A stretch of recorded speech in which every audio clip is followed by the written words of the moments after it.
I felt the chapters were very, very well paced in this book. Yes. Short chapters, brilliant.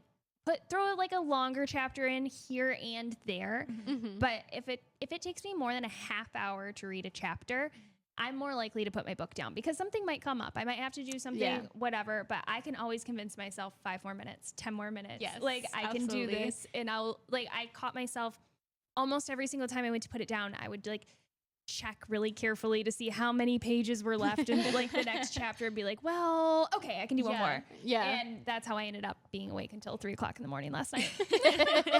Yeah, the pacing in this one in general, not only just the chapter length, but I thought the pacing was like immaculate. It wasn't like there are some thrillers like Freida McFadden that are just like crazy twist here and there everywhere. Like it wasn't like that, but this one just, it was so eerie and there's always like a question you had or like something happening in the chapter that left you like needing to know what happens in the next one because you're like curious what is going on here.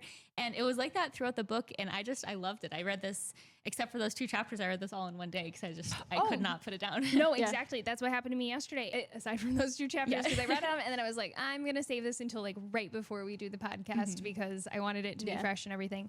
But it was the pacing, and then you were getting different points of view, which was fun, and you were jumping timelines, which I don't know how often you guys were flipping back and forth, but I would be like jumping all the time to try to see like, okay, where did I leave off from this one? Because I would have to go back to like Anna's last chapter. What did I just last read? Yes. But it was very easy to navigate the book. Yes. Oh yeah.